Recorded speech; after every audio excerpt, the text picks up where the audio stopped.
Merasa kesepian kerap terjadi di masa pandemi COVID-19 ini. Perasaan ini menghinggapi siapapun tanpa terkecuali. Seperti contoh, aktris muda berbakat Maudy Ayunda yang baru-baru ini lulus di Stanford University. Ia pun menceritakan bahwa ia sangat merasa kesepian saat berkuliah pada masa pandemi ini, yang dimana tadinya kuliah bertatap muka jadi lewat daring. Kisah Maudy pun terjadi secara masif di tanah air. Sebuah penelitian Into the Light dan Change.org menunjukkan bahwa 98% orang Indonesia merasakan kesepian dalam 1 bulan terakhir. Yang mengkhawatirkan adalah 2 dari 5 partisipan mengaku lebih baik mati dan melukai diri sendiri dalam 2 minggu terakhir selama periode survei dilakukan. Menurut psikolog Danti Manunggal, kesepian adalah keadaan di mana seseorang merasa hampa, sendiri, atau mungkin juga merasa tak diinginkan. Perasaan kesepian tersebut semakin marak menjangkiti masyarakat, apalagi di masa pandemi ini. Salah satunya karena adanya pembatasan-pembatasan dalam bersosialisasi.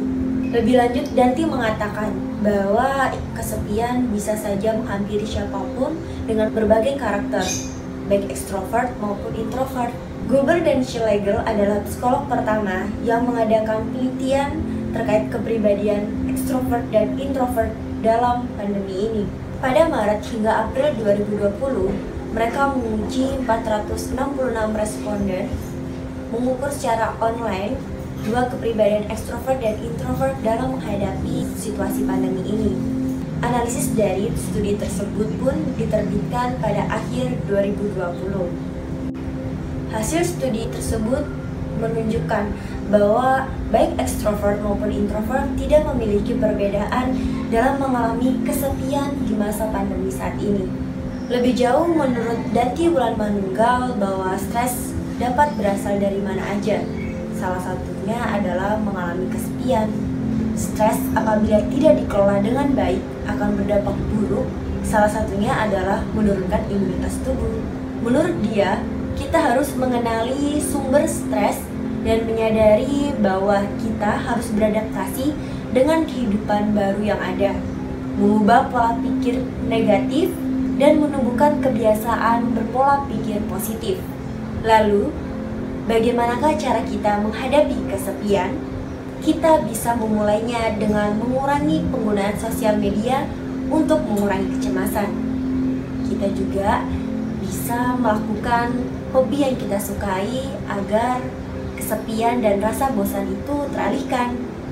Dan juga kita bisa melakukan aktivitas di luar seperti olahraga teratur agar tubuh tetap bugar dan kesehatan tetap terjaga. Selain itu, mengambil kursus daring sebagai pengembangan diri juga membantu mengurangi kesepian.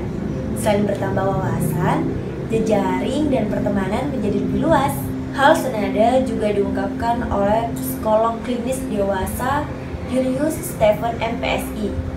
Menurut dia, di masa pandemi ini yang paling penting adalah keterhubungan dengan orang lain.